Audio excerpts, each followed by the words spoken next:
to the list of item number 6, discussion or meetings. Mr. Romano, will you please take the roll? Mr. Pratt.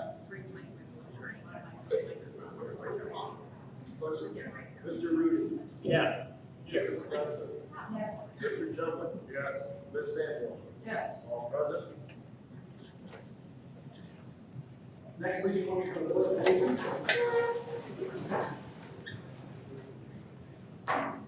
Allegiance to the flag of the United States of America and to the republic for which it stands, one nation, under God, indivisible, with liberty and justice for all.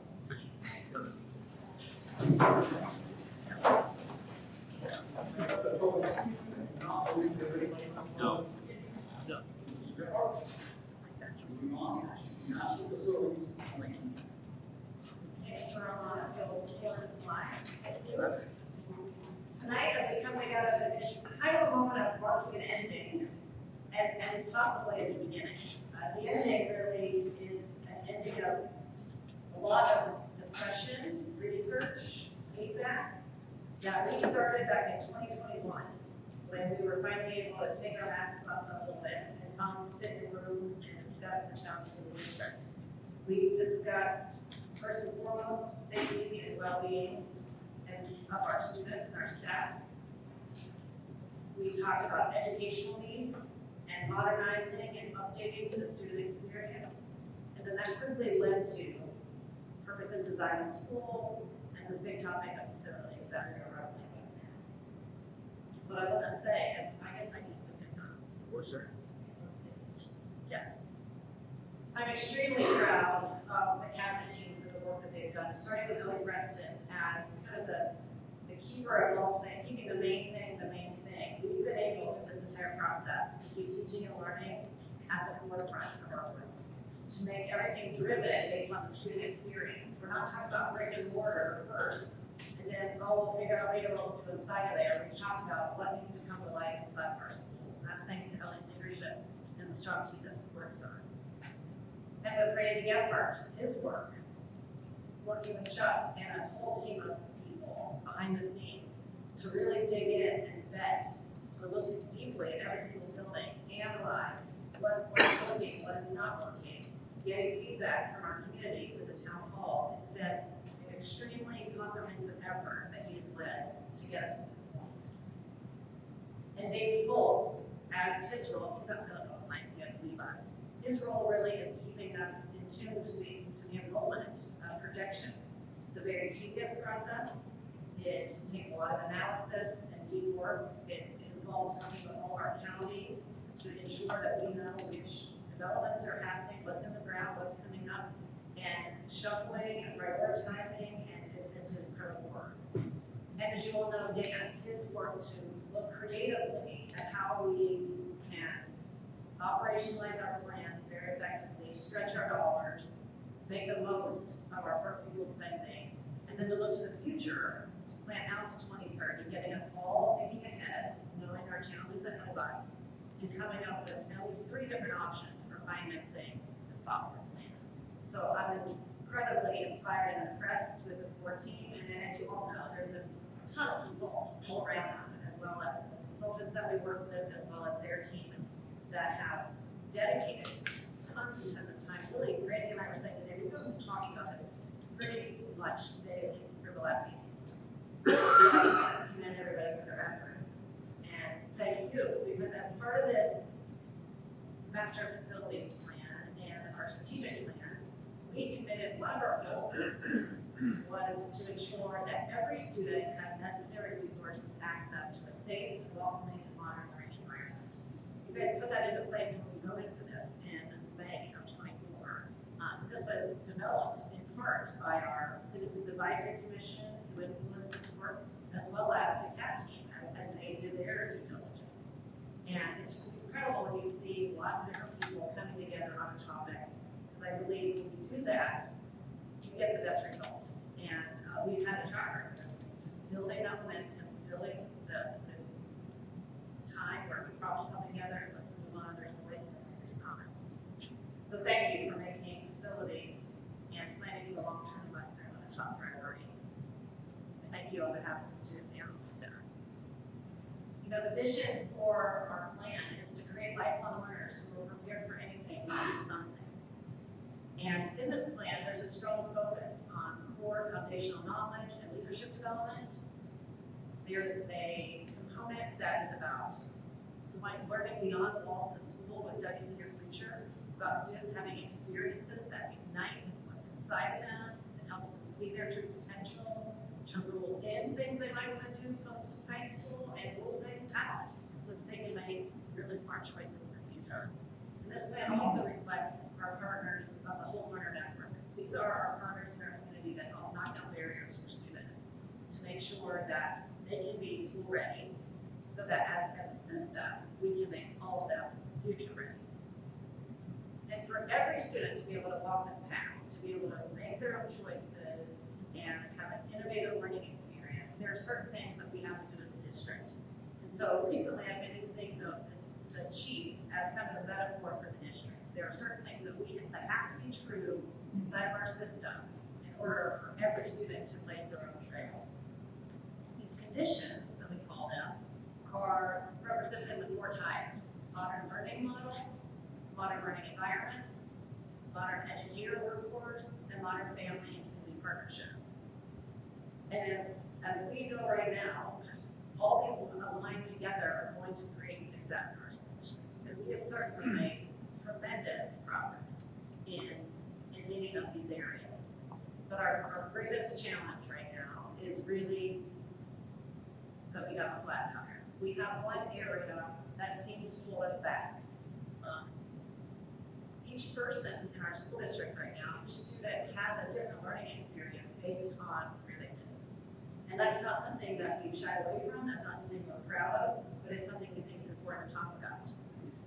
And although we know that teachers are the most impactful people in the students' lives, and that's what matters, and the principals and their work and the support teams in those schools, that's what matters. The fact is, in our school right now, those environments are working against those very people that make the biggest difference on a daily basis. And that's why we've been in this conversation.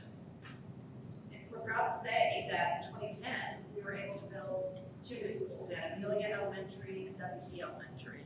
And those facilities have been maintained in a phenomenal way, and they serve us well, despite the fact that we're overcrowded and have some improvements we want to make. They have served us well. And as we all know, in 2018, we were able to develop a new identity as a school district when West Clermont High School was built, and the building that we're sitting in was West Clermont Middle School. And since we're here at middle school, I think I'll take a moment to point this out. One of the things that I learned a lot in the survey that came up through surveys and different conversations over the last couple of weeks. People are saying, so you're telling me all those renovations you did at the middle school aren't good enough for you now? What's up with that? And I think, I'm not sure because I wasn't here, on how it was talked about back then. The reality of what happened in the middle school is the school was painted, there were new ceiling tiles put in across the school system. There was a bridge, a literal bridge building built to connect the 2 schools so that 6th grade would be connected to the rest of the school system. And then there were improvements in the kitchen. But those were targeted improvements and they were practical solutions.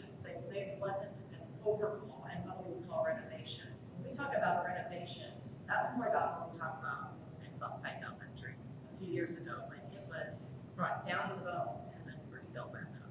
So I just wanted to make that clear to everyone because I do think that is just a misconception in people's minds. At Irwin Elementary, Holly Hill Elementary, and West Clermont Middle School, you see facilities that are aging and they are outdated and they create an expensive upkeep for us. And as I said, it's a daily challenge for our staff to navigate, to twist and turn to make things fun. You can see here the difference. On the left, you see a library at Holly Hill and you see a library at Summerside. Modern learning environments should be flexible, they should be adaptable, technology-rich, multi-purpose, and it should be a comfortable environment where students are at the center of that work. And the whole point of an environment like that is to ensure that students aren't sitting there passively just absorbing information or quietly working in a corner, but they're active learners, that they're creators, they're collaborators, they are innovators, they're all the things that we're saying portrait graduate students should be. And you can see the difference in what is possible in the library on the right versus the library on the left. And since I have pictures of the library, I think I'll just take a moment. I know in some of the feedback that we got back from the thought exchange, people are saying, I'm not sure libraries are a necessity. Like that felt like they're like, they definitely solve the need for safety and security upgrades, technology upgrades, and the word library was no question. And so I think it goes back to the misconception that I think people think we have libraries that are fully functioning with media specialists inside of them, which that's not true. Modern libraries are so much more than a place where you find books. They are technology rich, they have spaces for collaboration, for creation, whether it's multimedia, podcasting, video making, or actual maker spaces where you're crafting, developing, using design thinking to create solutions to problems. And we want to make sure that every single one of our buildings, we have more of a summer side like looking experience versus kind of I would call it kind of the 1980s version of what a traditional library looked like when I was in school.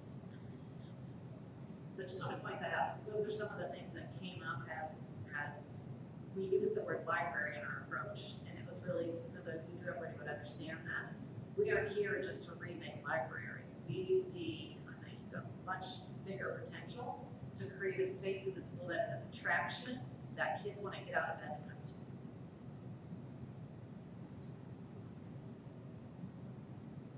This just gives you another example of the inequities between one school versus another, and what it's not about furniture, but it is about what you can do in the space. And the fact that in some areas, our more modern schools, it's more seamless, it's more adaptable, it's moldable to meet the unique needs of the students. It's not rigid and kind of keeping you to a set way of doing things. And that's what's important when you think about modern learners and what school's all about today. As you know, this is the engagement process that we've gone through. I won't go into the details of it. We all know surveys, town halls, more surveys, more surveys. I just want to thank everybody. Thanks so much for the tremendous efforts of the CAC team to help drive what should be happening inside of these schools. The CAT team to get us going on a configuration of our schools and what they believe is best for the future of our school district as we look down the road. And really everyone for participating. A lot of staff spent a lot of time. You guys have spent a lot of time at town halls and at CAT meetings and so forth. So I just am extremely thankful for the efforts of the community and truly believe that we're here tonight, possibly embarking on a new beginning because of the creativity and collaboration that has happened among all of us. You can see in this chart the two maps. The map on the left would be the map that Dr. Fulch shared with you last year. It shows our school district. The little red polygons represent the developments inside our school district. We've been showing you these maps since I've got to Wisconsin, so for at least the last 7 or 8 years. And they always help us in planning the next school year. Because, and I'll remind everybody, when I first came to West Clermont, there was a prediction that there would be about 10,000 students by the end of the decade. That has been updated and changed quite a bit since COVID, since the whole world changed and everything kind of shuffled in a new way. And a lot of these developments that we believe that started during COVID are now popping up quickly. And you're seeing, when you look from the left to the right, which is this year's map, you're seeing additional polygons on there. You're seeing more developments, and then you're seeing some come off. So this is a tool that we use to help us stay up to date. I'll show the detail of it in this graphic. The first column represents our current enrollment. And this was from October, here in October, 7947.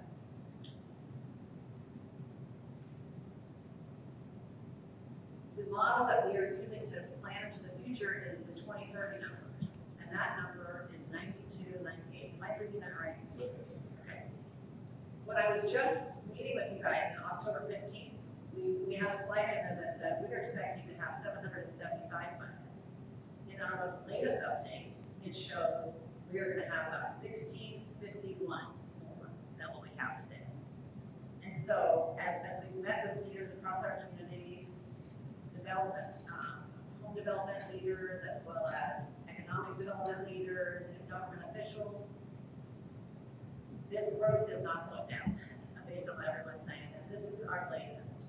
And what you'll see in the middle, the gray box, is how OFCC does their projections. So we've said it at this table several times. OFCC does not count the same things we do. They do not include preschool, they do not include vocational school in 11th and 12th grade, so immediately their numbers are often different than ours.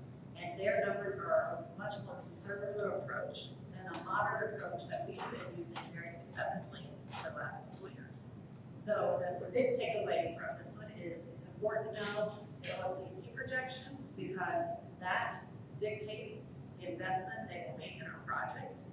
And then the blue and the updated West Clermont side is just to let us know that you're now projecting over 1,600 more students by 2030. And when you look at the charts and get into great detail, which David Falls will do with you at our next meeting, you will see that in the next 3 years are when we're going to see the lion's share of those numbers. Because as I said, a lot of these developments that have been like slow on the move are now probably done great. So I'm going to briefly review with you the plans. So we all are centered on the two choices that we're considering at this point before I get into the recommendation of rationale. So on this slide, you'll see this is the CAT plan, it's the updated CAT plan. The CAT plan spent a lot of time, and we have some of our members. We want to thank them for being here. Some of our leadership team is here, and we want to thank them for all their work, all their efforts. And going back to the CAT plan, we decided that when they went through the process, and SAP is here as well, our architect firm and consultants. They took them through the activities of development and configuration. And configuration was pretty consistent through all the plans. We had 18 or so different plans. We even had a Reed plan. Reed was behind me. And so we had a lot of people that were contributing different ideas, and we just didn't come up with this. And so, as Natasha said, with all the different surveys and with the feedback that we received, we were consistent from our stakeholders on the direction we would go with our configuration. So the configuration from the CAT plan, as we looked at it and really started to break it down, and as they presented to you in September, and then you tasked us to go and really dig deep into how does this benefit the entire district, how is this going to help the district as a whole. And we started to come up with some of the things that we needed to do so that we were consistent and equitable across the entire district. And so the updated CAT plan, as you'll see in both plans, we have the new 5, 6, and the new middle school. These will be operating as two separate buildings, but it'll be connected for efficiency reasons as well. And we originally planned about 1250, but then as we looked and Natasha just went through, we needed to up that a little bit, so we had to go to 1350 to cover some of the projections from our enrollment from 2030. And so with this plan, this will be built on the middle school site. Along with this, a recommendation came in for a new Holly Hill and a new Merwin at 500 students in each of those. The additional scope that we had put in was to add classrooms to Clough and WT. We also addressed the media center in Clough. If you remember when we were in Clough, the media center is in the middle and is not really conducive to the modern learning environment. And so that was also put in along with some other diverse learning spaces and small group rooms. Also, media center renovations at Amelia and WT, and again, the additional classrooms not only in Clough, but at WT. WT, as you know now, is pretty much at capacity. Capacity there is about 552, and we're utilizing just about every space there as well. So we knew that we had space issues throughout the entire district, and so that we were able to accommodate those.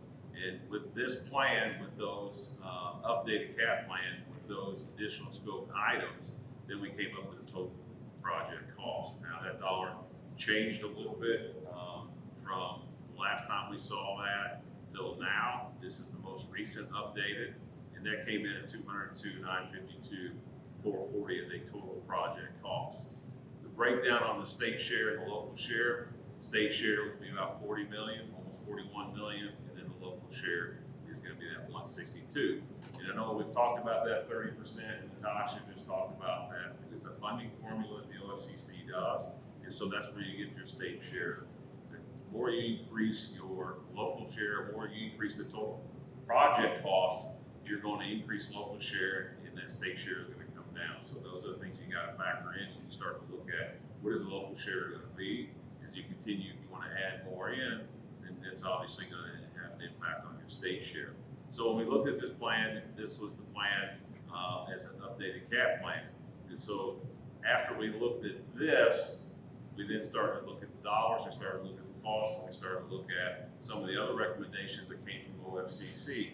If you come to my office, you'll see on my desk, probably about 20 different recommendations have come in, all different configurations. And one of the things that came in will be what's going to be on our next plan. But you know, the CAP, the work that they did to get us to this point is, you know, a lot of work started in February to get us to where we are, to get us to what we wanted to do as far as what the configuration is.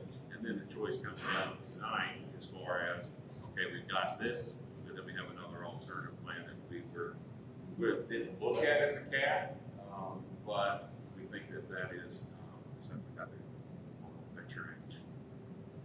So you guys asked when we presented both the updated cap plan as well as the modified plan that Randy will talk about, and you asked us to go back to all of our stakeholders to get what we had. So we had a survey of high exchange. I will say it's one of the lowest participated in at this point. 423 people participated through right of ways, through it being emailed out to our staff, and then some text messages. So 423 participated that way. And we had another 39 that participated online, where they could access it right on our website. We were kind of testing out driving people to our website versus directly sending it and just seeing what kind of results we would get. So we did still get a variety of voices, parents, staff, and community. It was just a lower response rate than we had in Let's Go Home. We had anywhere from 800 to 1,400. So I think it's based on the type of year, and people are a little bit more out getting surveys from us and just everything else that's coming in your inbox during the election. What I have highlighted for you here are the top pros that people thought for the updated cap plan. So there's kind of themed, and you can see in the bullets the kinds of comments. These are direct quotes from people as they were commenting on what's important to them. So the top 5 pros is improving the facilities and learning environments, enhancing safety technology, addressing the overcrowding, creating equitable facilities across the district, and positioning ourselves for future growth and development. So even in their comments here, you see what matters most to the school district, and what makes this decision hard is there's not a whole lot of difference in between the two plans that we're going to be looking at. There are some key pieces that differentiate beyond just elementary decisions. So with that, I'll have Randy talk about the modified cap plan, which is the 6th elementary plan, and then I will share with you the same level of feedback. So on this plan, as we start to dig into it, we found that we started to look at it, it's like, it really made a lot of sense to us from an operational standpoint, from an educational standpoint, we have LA and learning, and to create consistency throughout the district as far as the sizes of our building. And so when you look at this plan, the middle school and then the 5, 6, and 7, 8 buildings the same, would be the same. And then it has a new elementary that will be equal to the size of the current Summerside and Louisville. And the additional scope that we added to WT as well as Club kind of puts all of our buildings at about 725 in elementary. And so as we can start to dig more and more into this, and so when I talk with Charlie and Jeff and school districts our size, are we building 500 student capacity buildings? It's just not something that we do from an efficiency standpoint. And even in smaller districts, and I've said this before, in smaller districts, you're seeing districts combine buildings and put it under one roof for efficiency reasons. And so when we started to look at this, and started looking at the efficiency of this, then we looked at the total project cost, and we saw that total project cost came down, local share came down, increase of 1% in state share. And I think that when you look at this plan, you know, there's questions on, you know, where location to be determined of where the new elementary building was. We do have some acres to build on in the district and a couple parts of our schools. So this became a real possibility, or actually started to really be an option for us as we move forward. And this would address our needs as far as what we would need in 2030. Have some options that you can do with this. And I didn't hit the district-wide, but the security technology upgrade and furnishings is a really big piece of it. And so that is built in as well. As anything else, safety is going to be pivotal for us as we move forward, because that's what's on people's minds. And so we want to make sure that when you send your child to school, you feel like you're going to a safe environment.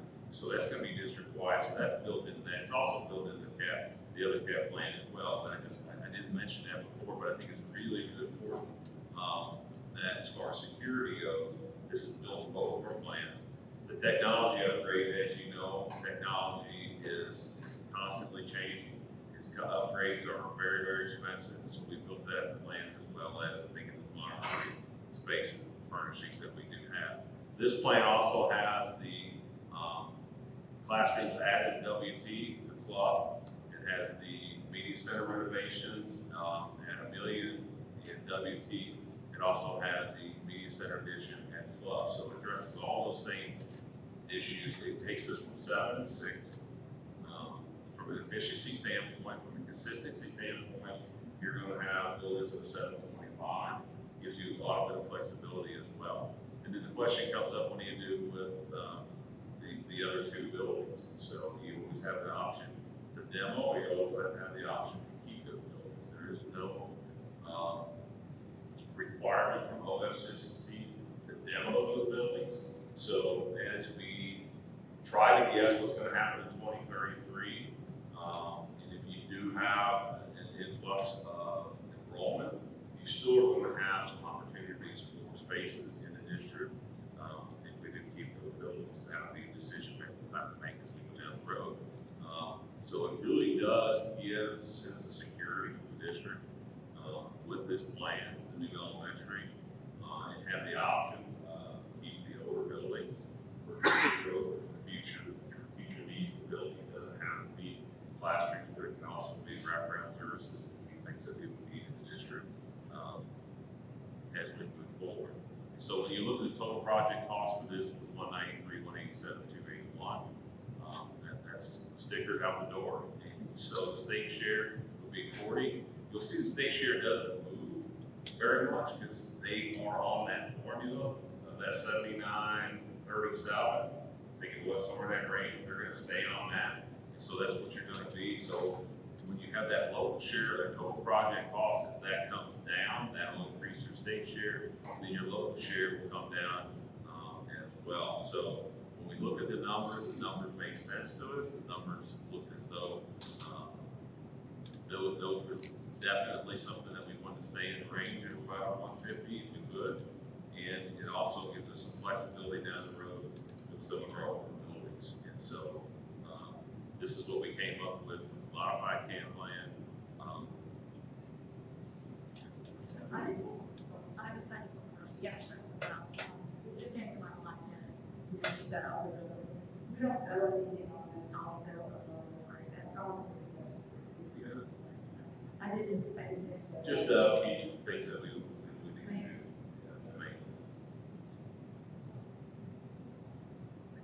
This slide, just so you know, it's posted on the town hall webpage where we put all of our data. There is a summary of the survey and a link to every single piece of feedback and comments that we bring.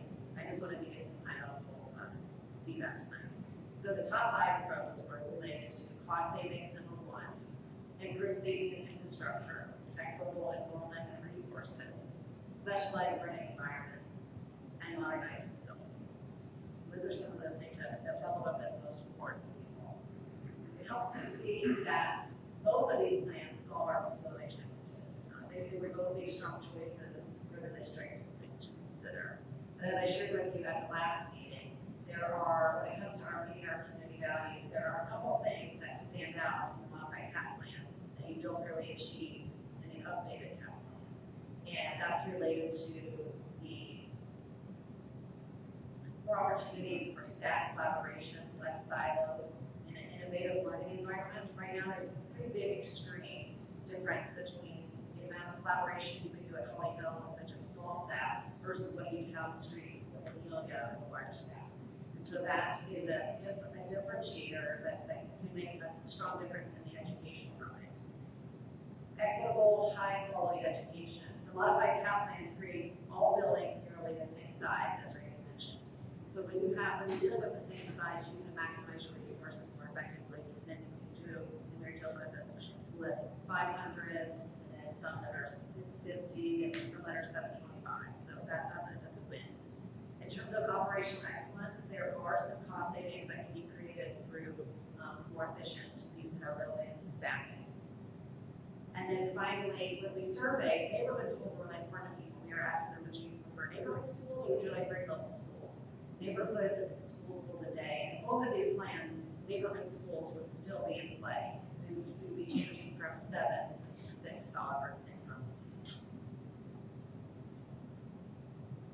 This graphic here just helps you then see the comparisons up against each other. And this is what we shared with surveys with people that evaluate and draw their conclusions. What I want to have Randy do now is explain a little bit about the process, because one of the things that has become evident in this work is that moving forward, there's going to be some level of redistricting in our school district.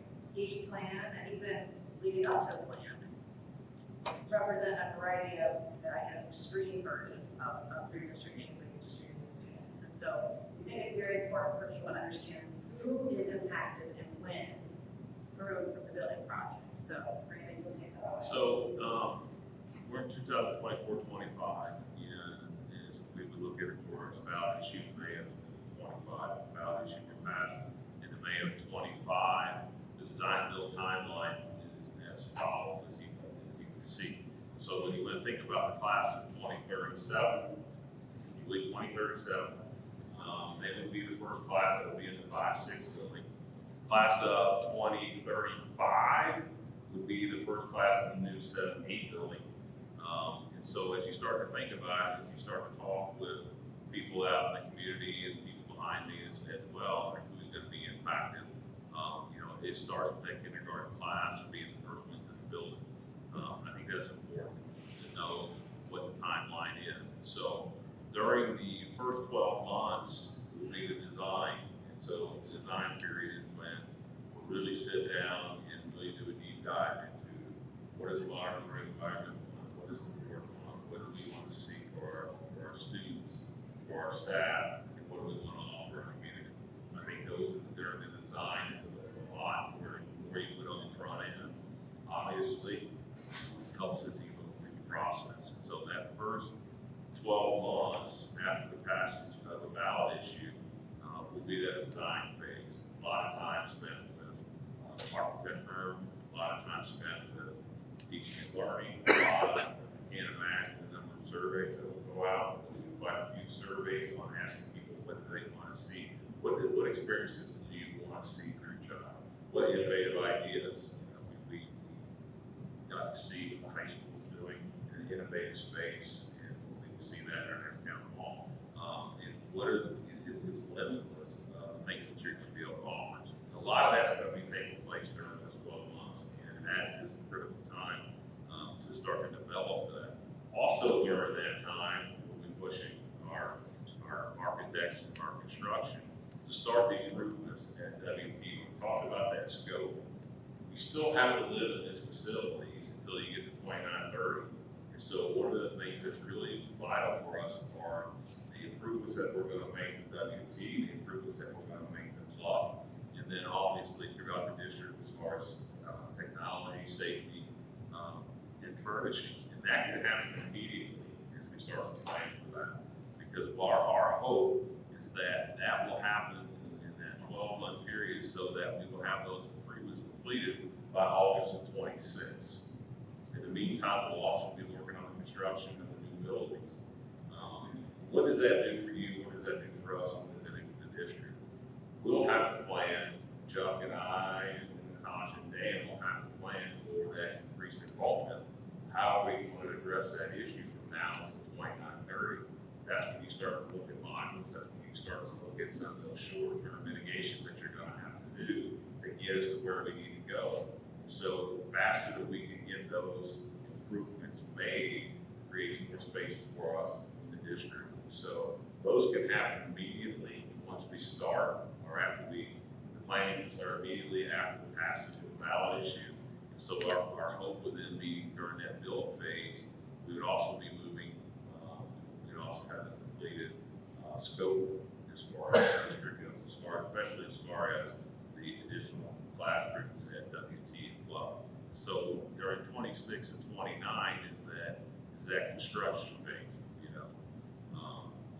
That is, pushing it through. Timelines have been extended over the past few years. It used to be past the ballot issue, and you're going to spend 36 months to clear the design, and that's just not what's happening. So, working with our firm, this is kind of what the phase would be, and so that once those new buildings, and again, the new buildings would be the elementary, and then the new 5, 6, 7, 8. 29-30 would be that in August of 29-30. Maybe we do it a year earlier. I don't know what construction you got behind me, but I don't know if that's really build anything. There's a lot of things that come up during those times. But, I think this is a very conservative, this is a very realistic timeline that we can tell our community, we can tell our parents, we can tell our staff. This was a realistic timeline, and as far as what we would do, as far as moving in, the benefit of the scope that has been added is going to address some of our short-term needs without us spending money on modulars or having to put in some other short-term mitigations that we have to do to get us to where we want to be. I think that's the beauty of this plan. The other part of this plan is it's going to be on another slide, but we can do this without any suite space. So we're not going to have to relocate students, not have to phase that in. I think that this is a very, very realistic timeline that we move forward. So maybe I just want to recap to make sure I got it right. There's a lot of questions in the surveys about students learning being disrupted because of construction, and that was a concern. Well, what you're saying here is that today's kindergartners will be the first fifth graders. So people in the buildings today are not subject to redistricting unless there's some short-term mitigation that we have to do. But that for the long term, it's anybody who comes after this is kindergarten class. Yeah, only in that case where we had to do something once we get to August 26. Yeah, like any of our short-term, we just can't do that. So that might be that as well. But yeah, to reiterate that, there would not be an interruption in their education. They would not have to relocate. We have enough acres that we can build without disrupting students. That doesn't happen all the time.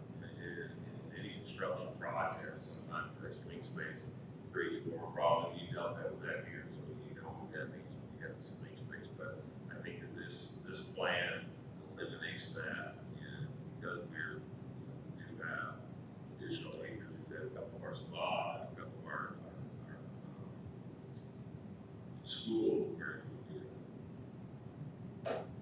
So in your agenda, you have a narrative report that really breaks down every move we've made over the last 2 or 3 years to determine where we are with these issues, figure out what's the best solution.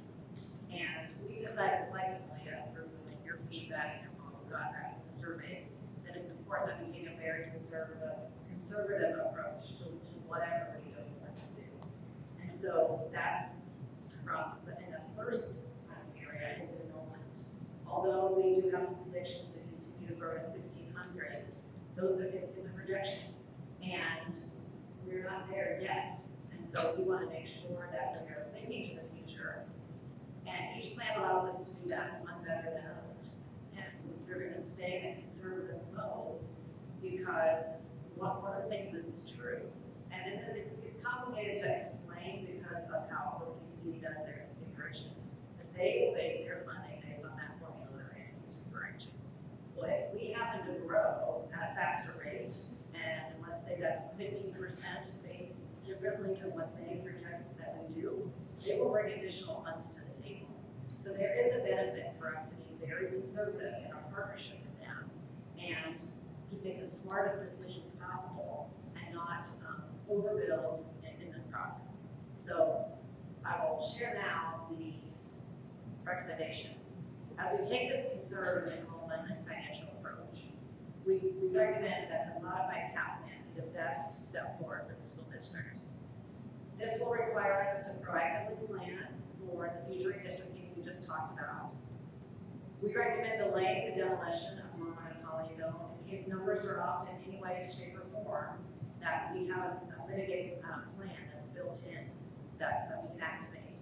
And as I said, this positions us well to build conservatively, and if the enrollment comes down the road, this would mean that OCC would be bringing more money back to the table. And that's an important contingency piece for us.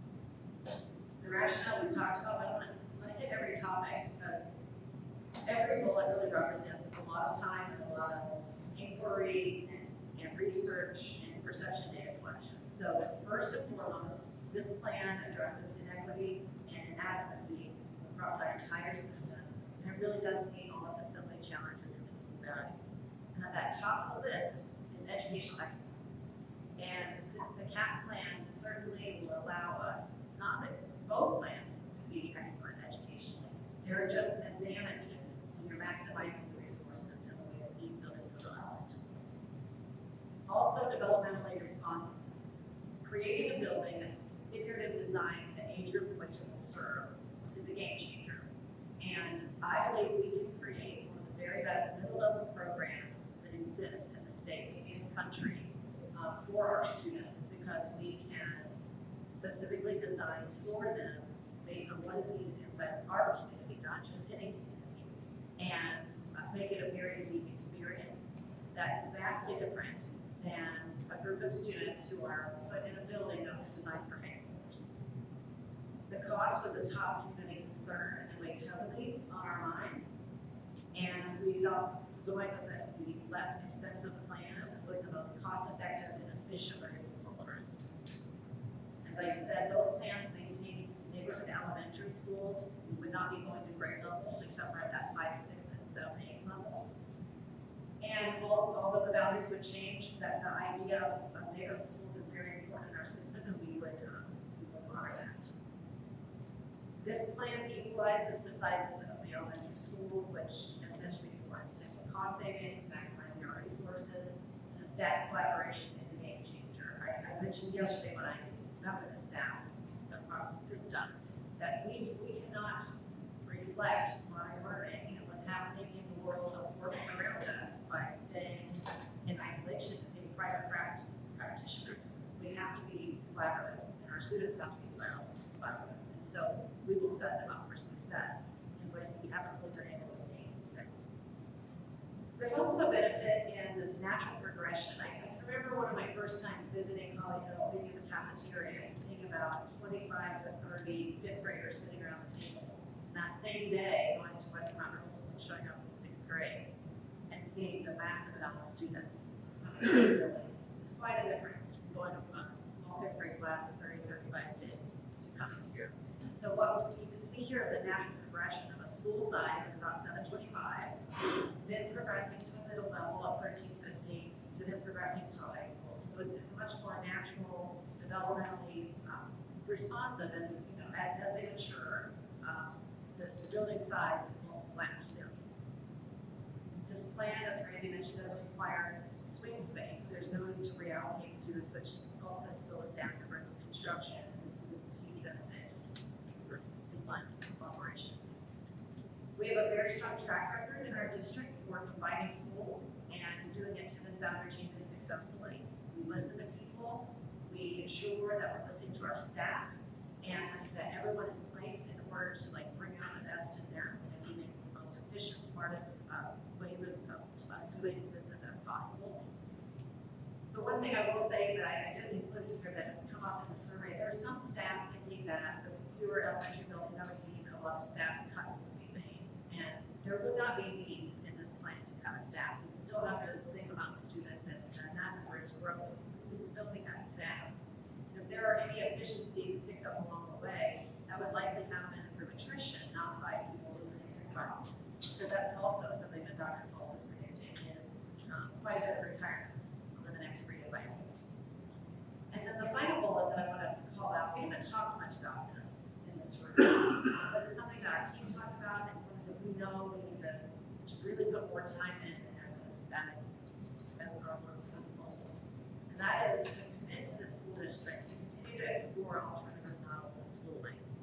We certainly think we are making some real improvements with the classroom experience and how we're changing schedules and changing opportunities for kids.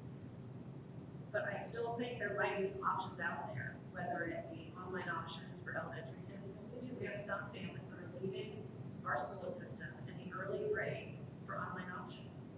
Well, might we offer some of those online options inside our own system so they have a choice inside West Clermont versus having to go somewhere else?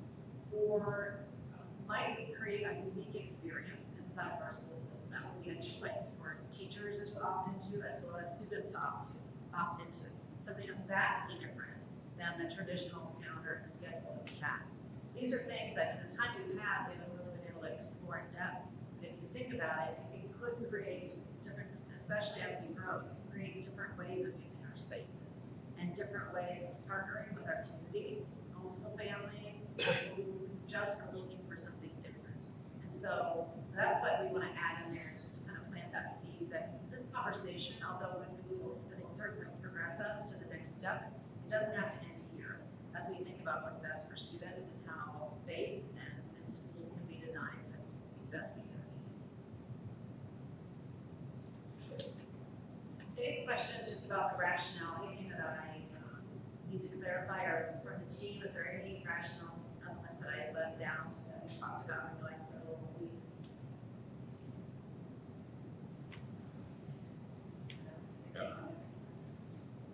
I just want to say, the celebration, and Natasha talked with the staff, we want to continue that. We want to continue this momentum moving forward. It's part of my job, jobs with teaching, learning, and all of us to provide that environment for things. I live in actually principal in an amazing facility, and continue to move forward. We just want to continue the momentum that was started years ago and where we're at today. And the excitement from the staff, what I saw on Tuesday, Just yesterday. yes, believe it or not, it was just yesterday. So we have a lot of momentum going forward, and we just want to continue that. I think that's part of what we're there. And I would love to say that in all the feedback from the surveys that I read, there was a message that said, Natasha, do this, and it was black and white, it was very clear. I can't say that's true. There are strong passion feelings on both sides of these lanes. And we know that going into it. There's strong feelings about finance, there's strong feelings about elementary schools, there's strong feelings about what's happening in middle school. There's strong feelings about change. That's all true. And what I wanted to really draw out from the survey data is what is really weighing on people's minds the most. Because we have to choose a plan, we have to move forward, but I can't ignore how I feel here when they're saying, so what are the things that blow up to the top, so that we can be sure that we address them and talk about them, so that people know that they've heard, and that we put things in place to help them get confidence, smooth or better situation. So these are the 9 things that really bubble up to the top that will need a lot of attention as we go forward. It's not like we make a decision, everyone's gonna understand that easy breezy, let's move on. There will be a lot of education and time will be spent together on these details. So first and foremost, cost and financial impact. And one of the things that were frustrating for Dan and I during this process is knowing from legal, from the auditor of the state, that we can't survey people on how they want to finance this project. It was illegal for us to do it. And although we tried a million different ways to work create workarounds and be creative in how we ask the question. We're allowed to talk about it, but we are certainly not allowed to survey it in an official way. So that's very frustrating. And we know cost of financial impact is a big deal, and that's why Dan and I have financing our future town halls planned for second semester. And we'll even have a few with some targeted groups later this month and next month. We know community support and buy-in is very important. That's come up from the very beginning. We've had very dedicated people coming to CAP meetings, coming to CAC meetings. There's always skepticism in their eyes. So, okay, we're here, we're talking about it, we care about it, but what about my neighbor? What about the people who don't have children? What about people who don't feel about it in the way that we feel about it? And so that's always been on people's minds and will be a huge, important area for us to focus. Transportation and logistics also came up. That had a lot to do with construction and living through construction, but it was also about when you put a few schools on the same property and on Little Oak Road Bluff, with the high school just down the street, what in the world does that do to traffic and how everything flows? And so we could, there is no way we could just keep exactly what we have today and just put some new buildings on this property and everything will be okay. There will have to be a very extensive look at this and how we can keep track of all of those. How it impacts our students and staff. And again, that came up mostly as it pertained to any level of redistricting or construction concerns, and I really think we'll be able to minimize those impacts. And as you know, noted today, the time that is really down the road, unless we have some kind of extreme need in the short term. There was lots of questions about the necessity and the prioritization of the updates. Not everyone understands what modernizing a library can mean to a school. Not everyone understands the kind of libraries we have today, and so there really needs to be some strong education into this process. And there were also often in the comments like, "This just did a building project. Why didn't you think of all this then?" And so it's the criticism of just not understanding the story, knowing that you only get so many funds at a time, and you have to prioritize your needs and maximize them. And that's exactly what this district has done, really in a phenomenal way.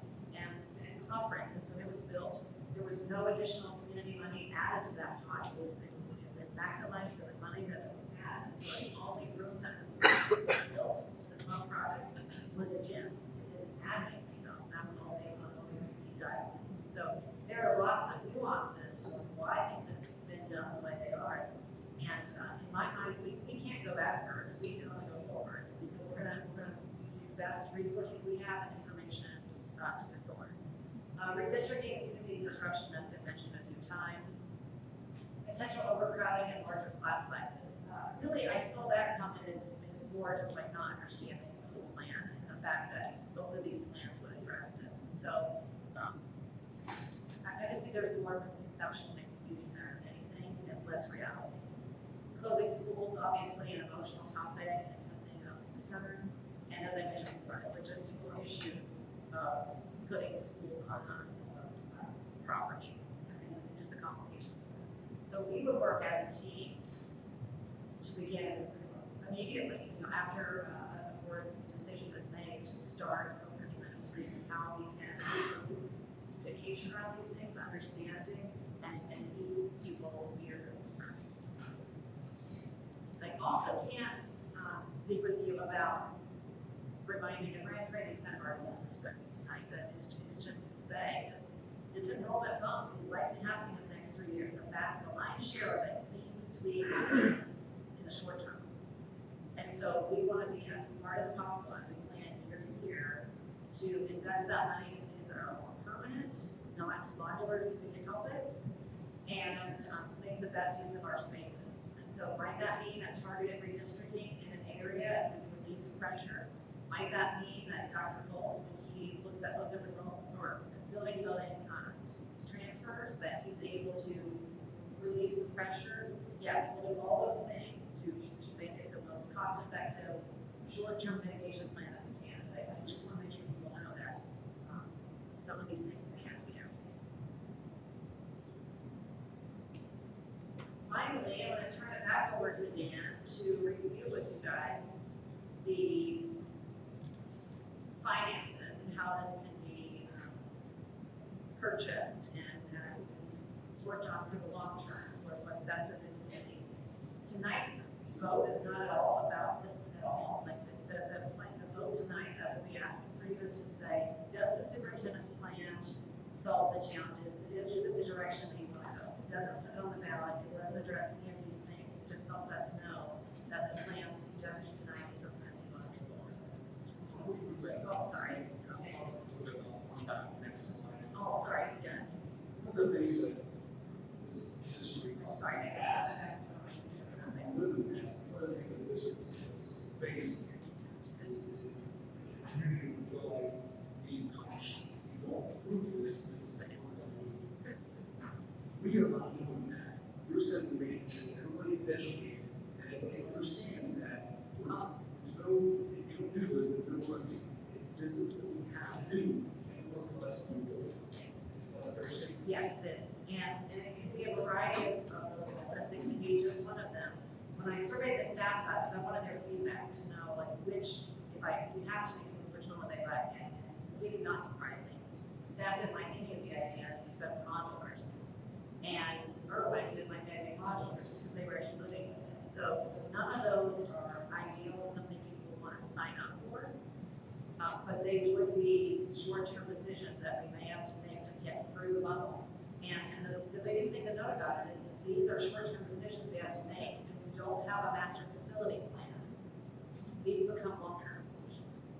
And that's key, because every day, every month, every year, you put this off, you're further away from the price that we are seeing in here. Like today's price is the best it's going to be ever. And you're further away from solving this with real fixes. You're stuck in the mode of the Band-Aid fixes like building modulars. And so we're trying to, and have been trying to move as quickly as we can through a process that is thorough, thoughtful, and will less of our students in our community. But you're right, if these options have to be activated without a long-term plan in play, that could be, these become long-term solutions.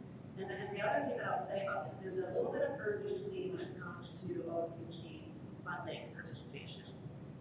The way that it works, after, if a levy would be put on the ballot in May, and if it would fail, there would be 16 months. So it would be about 3 chances at another ballot issue for that funding to remain in place.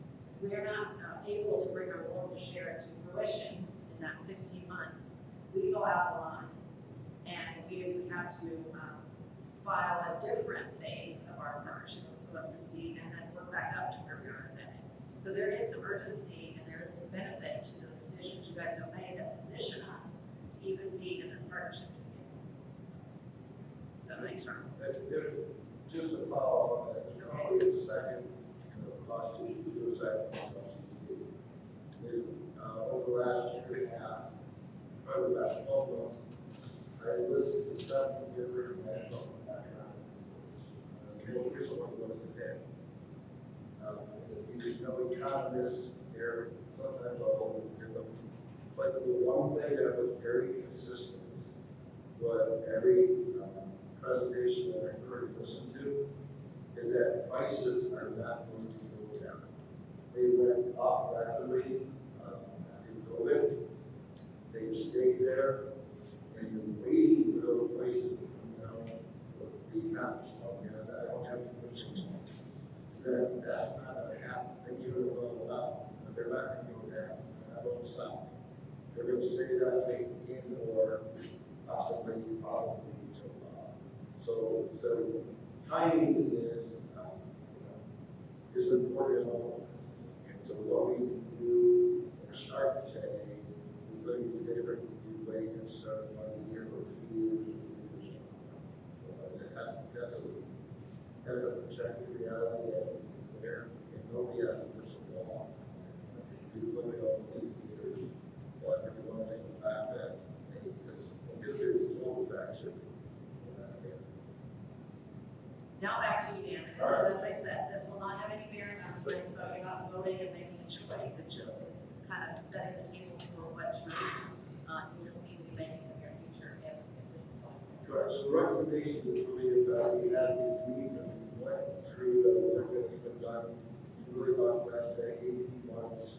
You know, what is the plan in the universities for that? Let me get the plan out. We have the for value through, you know, to planning a solution, and when we get to the point where it's really difficult to decide which one it is, okay, that's when you know you talk about our decision to make. So, as the superintendent said, when we look at these numbers, these are some options for us. Okay? They have projections right now that are based on the cost estimates that we were given. As we go forward into the night, if you go forward after the night, you know, which one is more, so you know, better between, getting more positive, it would be a resolution of society. But the three options are this. Traditionally, school districts, a lot of local governments finance their capital improvements and their assets on a bond issue that is connected to property tax into it. And so if we were to look at what their approximately $154 million bond issue that was on property tax, that would be about $3.6 million. Okay, to do that. That is taking $154 million in issuance over 37 years. Over the last decade or so, school districts have been able to increase from bond issues 30 years up to 37 years. So, in order to load the village, we go 37 years with our current market valuation, that would be required in an estimate to be about $3.6 million. We get the actual millage rates when we do the resolution of necessity, but that's the message that says, hey, Dan, go to the county level, take this information, work with the county on it, find out what that was. Okay, so we actually get back in different counties or county auditor's office to them. If we were to look just strictly at $154 million on an income tax basis, so the property tax is income tax. You've got to do the income tax, school district income tax in increments of 0.25%. And so the requirement to do an income tax, we would do 30-year tops or certificates of participation. It's not a bond issue. It is like a multi-company lease with respect to 30 years, you make principal and interest payments. Then you get it 30 years, you owe. So that earning tax will be approximately at 0.5%. What those 30 years. Another option, in this option, by the way, is that the earned, it will be on the earned income tax, the school district can put up or down like an income tax one of two ways. They can do over adjusted gross income, which is all income, so W2 income, so earnings. Now, interest, earnings on investments, retired income, social security. Or a second rate is just on earning income, which is primarily W2 wages. The time you got social security, retirement income, everything else. The third option is to look at a combination. How do you run that together? Look at both a school district income tax, or earned income tax, and then also on the plan. And so what's the difference in the effect of being the town? One at lower each of those little things. So the earned income tax would be 0.25%. But property tax would be the current tax is no greater than 1.8 million, explain that. Okay. So what's the benefit of that? If you look at just the property tax, okay, then we are looking at just property owners, people who own property within the school district. So homeowners, commercial, industrial, agricultural, and notify groups of stakeholders because they own property they would be taxed. If you look at just per acre tax, they do not include commercial, industrial, agricultural, and public utility, or exclude, so just being on residents of the school district. Whether you own property, whether it be you rent an apartment, so okay, so that's the difference. When you do the blending, like earned income tax 0.25% on property tax plus the property tax on both bills, coupled with the rehab, okay, then you're covering all the stakeholders. You're covering the South Field, you're covering the public utility, commercial, industrial, agriculture. Okay, all a little bit different from how we have, but all the stakeholders because they say it to the so the super. I think the other part of that is with surveys, with hearings, people have the recognition that the property valuation that took place last year was a significant increase because this district, Ohio, this district is at a taxing mechanism where as a plan goes forward, it did raise people's taxes. The school district did additional revenue don't hide that. But by listening to that, we do know that that did impact and so when we went to look at this, we said, how can we look at different options that you don't get? Let people know we're listening. We just didn't shut that out. I think it's probably a significant thing as to why this page is last and when people question. If we started out with this, if the tax group started out with total dollar amounts, I've been through this process before. If you start out with dollar amount, you would not have had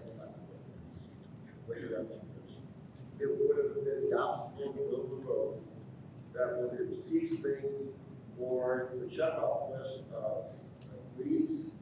There would have been several items that would not have been checked off. Okay, that's the big, I can tell you that from experience. Okay, so, and I know that was because of chat, people that served on that team, whatever here. I know that was all my own. Okay, that is, and congratulations to them. You try to set that aside. You look at it, look at the different revenues, you go. I can't remember right now where there how many different options. 18, 19. So that they went to do so. Pretty significant. Very together now. So any questions on the three different items? I have a question. On the income tax, or whatever, the 50% increase, 25, if they go down, how long does that stay? Is that like forever on there? We can build that into. Oh, you put time limit on it? Yeah, so the minimum it has to correlate to what is financing. So so the way this model was built, so the $154 million, we basically took $77 million and how much we're going to have to buy one, and then we like $77 million for property tax, we think whatever that question. Like told we're going to ask for about, right? You know why we do more. So the 0.25% you can't change. There is no reduction factor in that 0.25%, like there is in village.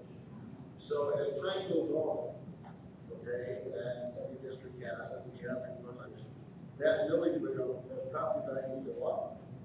That 1 point will go back. Okay, so that's not in the life of the 37 years of it will go back. But it also can go down because the 0.25%, okay, may collect more than what's needed over that 77 billion, which can be shifted over to pay another debt issue. Okay, so there's benefit to that. I think as I mentioned at the last meeting, they built, there's a make statements out, one winner of the coverage, so that we make sure that there's coverage on the issue. So we will make sure that anybody, you know, that is successful, when with that issue, they feel comfortable that, you know, and in the last 30 years or so, this happened where the gate adjusted growth gate of the school district was less in the next year that currently we're cited. Only 6 degrees. Except for the Great Recession, and then the second year, well, because it is that impossible. So, doesn't matter about that. Were there any other further questions that you guys have about the recommendation, the rationale, or any process questions on the board? Well, I kind of like the updated cap plan. I think the modified cap plan, what I can tell, you're not going to have nearly enough space that you may need on future growth, and that's a concern for me. Okay, so let's go back to that for a minute, because I'll have Randy kind of break this down. As the modified plan and the cap plan have a major, Yes. what is predicted going forward because of the improvements we're making at WT, at Club, and the elementary. So, when David ran the numbers, essentially you would end up having 600 in about every single school, but we only have a little bit more than that, which provides the spaces that we need for special needs, English language learners, student services that we're. So both plans really do address the problem. Yeah, I think trying to keep everyone at 600 gives us a little bit of flexibility. It gives us, you know, we're looking at 2030. It's hard to do 2030. 2030, so we're trying to keep it in the 29-30 range to make sure that we have enough space. With the modified cap budget, again, you have additional space that you're going to have with the older buildings that you decide not to demo those. You can utilize that space well, so you're going to have quite a bit of space available to you as a backup, as an emergency. Not that we want to utilize that, but you will have money as far as the plan. So let's talk about that a little bit, because in the cap plan, the updated cap plan, we end up with small schools of 500 apiece. And when you max that out, you max it out. So back to that, yeah. And those so things. with this plan, when you have the 725, and you have the other buildings as a backup, and you get to that bad place of enrollment explosion, you have a plan. If you just replace Berlin and Club, or Berlin and Hollyville, you don't have anywhere else to go. You don't have an automatic. And when we looked at it, so we'll just add more to this 500 buildings, and then you're going to be reaching capacity of probably 10,000 instead of RC. What we would need is going to be the cost factor, so the local share will continue to rise, the state share will go down. So, Yeah, the more we expand on our own without OCC agreeing with us, that's the more we are responsible for paying. So that's why we end up narrowing it down here, because we get the greatest state share from OCC, and we are addressing the needs as we see them, with backup contingency plans on top of that in a great situation. And why did the local share and the state share change? Because it was 80 or 70-30. so 70-30 was what they had agreed with. That's what we kind of locked into. But that goes back to that formula. It's based on the free and reduced lunch, a number that was figured out years ago with the OCC. So that's like the base, but it all depends on how many students they're predicting they would like to have. And they go with a very conservative approach, so we go with a moderate approach. Our moderate approach has been successful for us, so we believe we need to still do that, plan for what we need. As we plan for what we need, and what they say we're going to have is that difference exists. The benefit is if our predictions are right and we go up 15% above what the OCC says today, they would owe us more. There will be more contributions coming from So it's a benefit. Now let that play out. Take care of things to the best of our ability, but let that play out. That wouldn't be true with the others.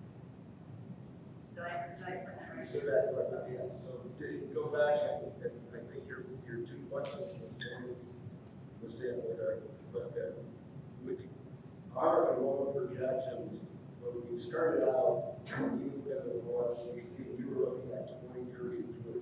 All right. And then all of a sudden we came back and said, well, wait a minute, if we do this, go use this construction, and one go to the timeline. Sure. We want to make sure when those buildings open in 2930, I think that's where you're getting at. Yeah, right. We have space, right? We don't want to. We don't want to build a building for 500, we need a building for Right. 750. And so the contingency with that is we don't have to take time to building, right? Right away in the law, okay? Because they're funding us 70-30 on that student projection that they do that very conservative, right? So they that we're showing the new developments that are coming in, they don't include when they're funding formulas. So when we look at their numbers are conservative because they're going to distribute out to the school. What we're looking for is the needs, one of the needs is the space of the building. So that's why the condition to 12 schools, 100% God, 100% mind. We're putting those in. We want to make sure we meet those needs in 2930. Like that, what we do, how we get in 2030, even below. Now, so that we make sure that even though we're doing a conservative plan and modifying that we've got coverage so that kids have things. Yeah, absolutely. You don't want to, not have a student have a secret investment. Yeah. Any other questions or comments about the the recommendation? So that was, I guess, the same as such question. Explain first one. This is the thing you got. Has something to do with Oh, I think you're talking about the, keeping the one buildings, yes. I put them in as part of the recommendation saying that we would be very intentional to not keep it down early in the process. That it would be a down the road decision. We would keep that because we're taking a very conservative approach if in fact we need to act. The numbers don't tell us that we would have to do that, but it's unpredictable and we're not doing the exact science. And we're doing the best projections we can. It's something we every year we look at and then we readjust based on what really happens. And so it's just not perfect. It depends on the timing of all of this.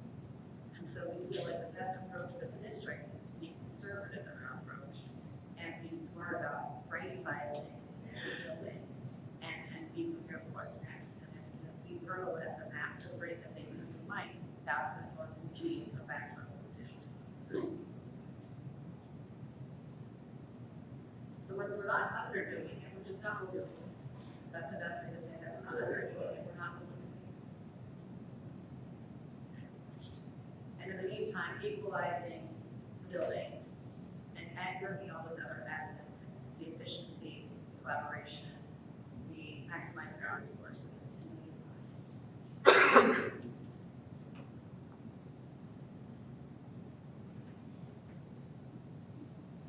Okay, with no other questions then, I will say that the superintendent recommends that the board approve the master facilities plan that will be out on the screen right there as presented.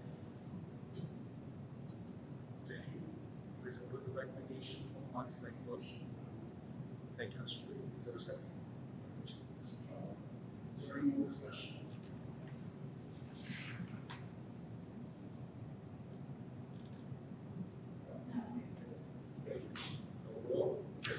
Mr. Reed, Yes.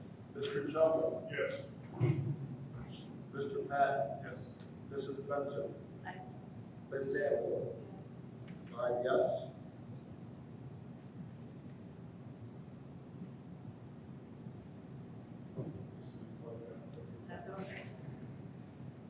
So we're going to anticipate a special meeting, so we will that we will receive an executive session. So at this point, this is the end of our meeting. This is not a question for adjournment. Is there a second? And Mr. John, is there a meeting session? Mr. Rudy. Yes. Mr. Jones. Yes. Mr. Pat. Yes. Mrs. Bentley. Yes. Ms. Daniels. Yes. I do.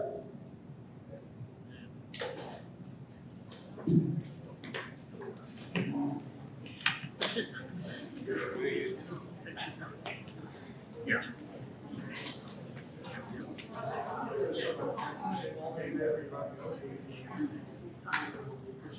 We didn't even get who day.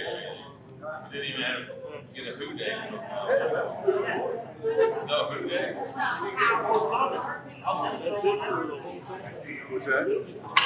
Yeah, we're done. Bengals playing again tomorrow. That's why we did tonight. Yeah, man, so what do you say in Natasha. That sort of thing.